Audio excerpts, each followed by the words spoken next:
Bapak Ibu, saudara-saudariku yang terkasih di dalam Tuhan, Pantun Rohani Meneguhkan Iman,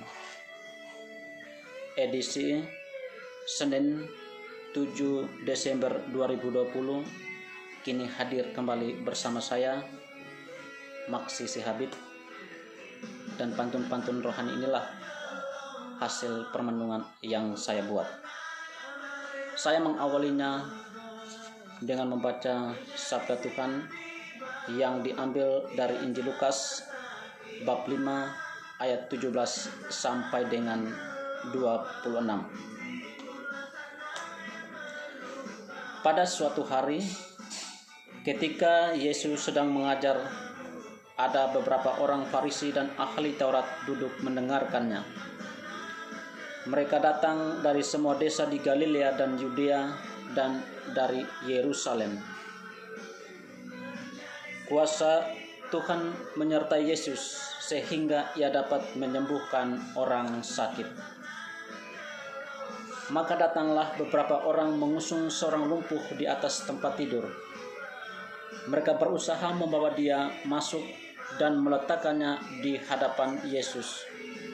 Tetapi karena banyaknya orang di situ, mereka tidak dapat membawa masuk. Maka mereka naik ke atas rumah dan membongkar atap itu. Kemudian mereka menurunkan si lumpuh di tengah-tengah orang banyak, tepat di depan Yesus. Ketika Yesus melihat iman mereka, berkatalah ia, "Hai saudara, dosamu sudah diampuni." Tetapi ahli-ahli Taurat dan orang-orang Farisi berpikir dalam hati, "Siapakah orang yang menghujat Allah ini? Siapakah dapat mengampuni dosa selain Allah sendiri?" Akan tetapi Yesus mengetahui pikiran mereka, lalu ia berkata kepada mereka, "Apa yang kalian pikirkan dalam hati? Manakah lebih mudah mengatakan, 'Dosamu sudah diampuni,' atau mengatakan, 'Bangunlah dan berjalanlah'? Tetapi supaya kalian tahu bahwa di dunia ini Anak Manusia berkuasa mengampuni dosa." Lalu Yesus berkata kepada si lumpuh, "Aku berkata kepadamu, bangunlah, angkatlah tempat tidurmu dan pulanglah ke rumah." Seketika itu juga bangunlah orang itu di depan mereka, lalu mengangkat tempat tidurnya dan pulang ke rumahnya sambil memuliakan Allah. Semua orang takjub lalu memuliakan Allah. Mereka amat takut dan berkata, "Hari ini kita telah menyaksikan hal-hal yang sangat menakjubkan." Demikianlah Injil Tuhan. Terpujilah Kristus.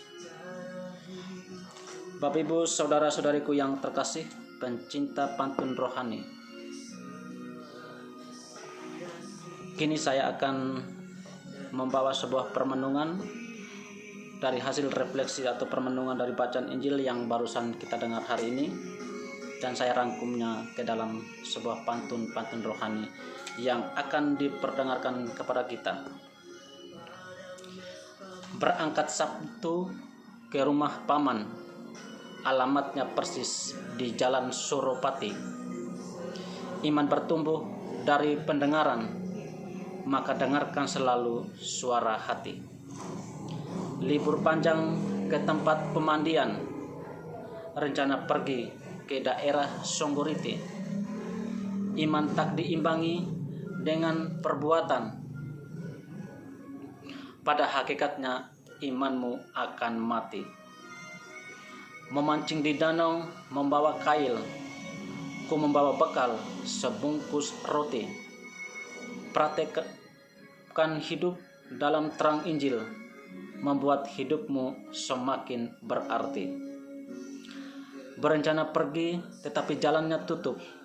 Bersama ayahku pergi ke Manggarai, mencari Tuhan di seluruh aspek hidup. Tuhanmu pasti akan selalu menyertai.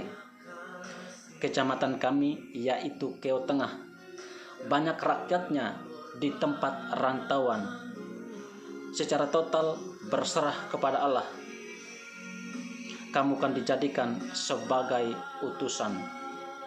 Bersama teman berangkat mandi, kami bersepakat ke Sungai Meragun. Mujizat Yesus akan selalu terjadi. Percaya kepadanya perlu dibangun. Ke Taman Bunga bersama Mama, kami rencana untuk melihat mawar. Bersikap peduli terhadap sesama, terang jalanmu kan selalu bersinar. Pergi ke Merbang, melewati Selimus, ingin ku mencari daun tembakau. Mendatangi Tuhan terus menerus, Dia bersedia untuk menemui engkau. Bapak Ibu, saudara-saudariku yang terkasih, demikianlah hasil permenungan dari bacaan hari ini, dan demikianlah pantun-pantun rohani yang tentunya meneguhkan, menguatkan iman kita masing-masing. Salam dan berkat-Ku. Tuhan Yesus memberkati.